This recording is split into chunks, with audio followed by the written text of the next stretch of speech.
Hi everyone, welcome back to this week's Technical Insights. Global stock markets have a difficult week due to the geopolitical conflict and a resurgence in inflation.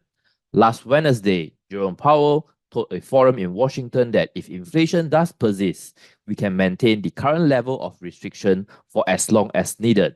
Analysts and investors had then marked down the likelihood and the timing of the Fed rate cut as policymakers struggle to reconcile a gravity-defying economy.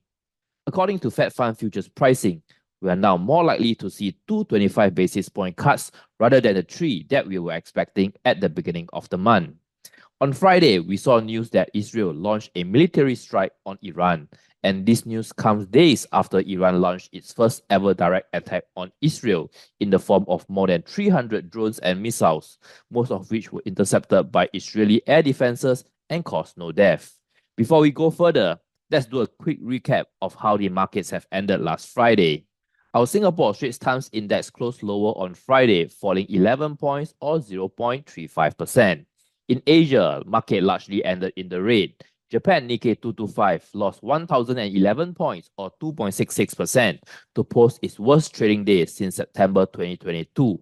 Taiwan 50 Index was the worst performer in the region, tumbling 4.84% as Taipei-listed TSMC shares fell nearly 7% on global chip outlook concerns and revised lower its revenue growth outlook for the industry.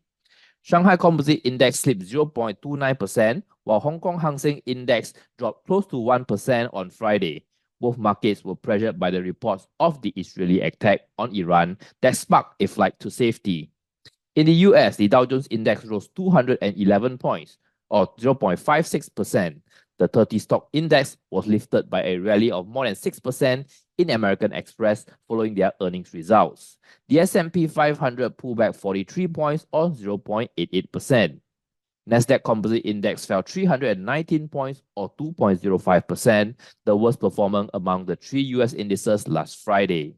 For the week, the Dow Jones Index managed to eke out a 0.01% gain or just 3 points to end at 37,986 points as investors' concerns over the intensification of the Middle East conflicts appear to largely subside.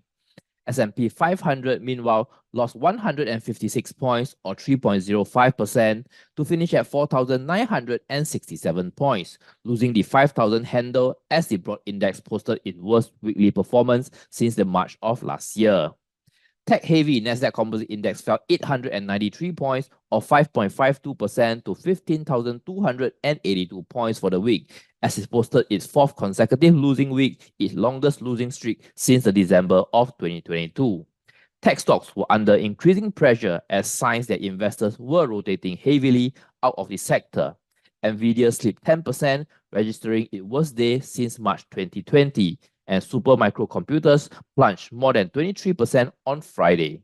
In Asia, Hong Kong Hang Seng Index fell 497 points for the week or 2.98% to close at 16,224 points, giving up gains from the early week of trading session.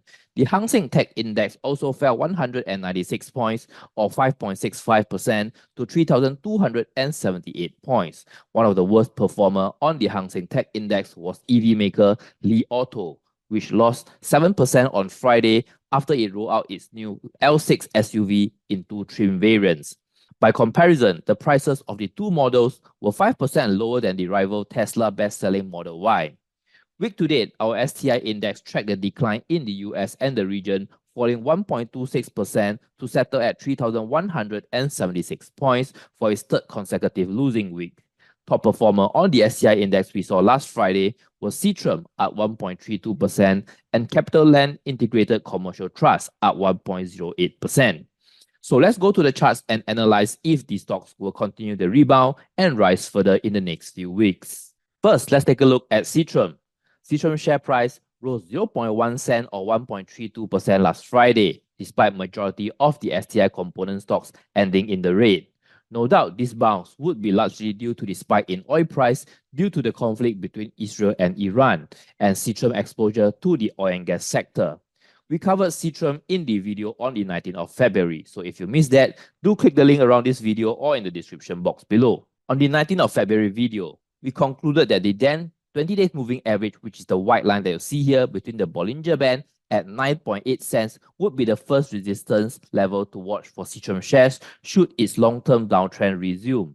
Share price of Seatrium then hit a high of $10.04 on the 21st of February and resumed its long-term downtrend as forecasted. It has now broken its 2021 low of 78 cents, hence things are not looking very positive for Seatrium shares right now. Looking at the indicators, the MACD indicator is still negative, indicating that the trend is still negative and the share price could drop further.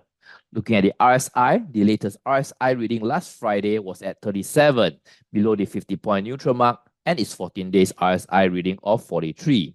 So momentum-wise, it is still very weak in the near term and there's no sign of a possible rebound or a reversal upwards yet, as we are still some distance away from the 30-point oversold level. Should Seatrium share price continue to rebound upwards, we would reiterate the previous strategy where the 20 days moving average again, currently at 8.1 cents, would be the first level of resistance to watch out for. Failure to break above this level, Seatrium shares will likely continue its long-term downtrend downwards. Next, let's take a look at CapitaLand Integrated Commercial Trust, or CICT in short. CICT shares rose 2 cents or 1.08% on Friday after reporting their net income jumped 6.3% to 293 million and gross revenue rose 2.6% to 398 million. These positive results were supported by gross rental income growth as well as lower operating expenses. Looking at the chart of CICT, you would notice that the share price has been on a downtrend since the beginning of the year, and year-to-date high was seen during the January period around the $2.01 level. On the previous Friday, 12th of April, CICT shares broke below its 20 days moving average, which is the white line that you'll see here at about 1.94, which is the short-term support level for CICT. Share price then dived to a low of $1.83 last Thursday, 18th of April, and is now holding on to the red line that you see here, which is the 200 days moving average, the long-term support level.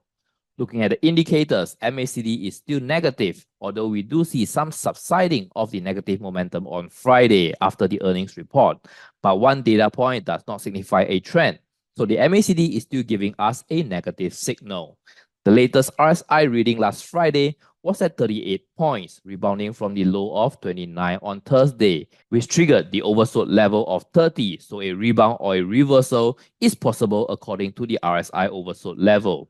Should the rebound sustain, the first resistance would be back to the 20 days moving average at $1.94, with the 50 days and the 100 days moving average in amber and blue very close by around the same region, hence forming a very strong resistance level around this level right now.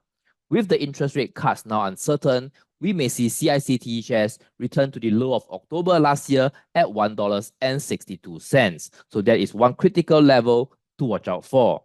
And these are the updates that I have for you this week. Thank you as always for tuning in. Do remember to like, share, and subscribe to stay up to date with the latest market developments. And I'll see you again next week in the next Technical Insights.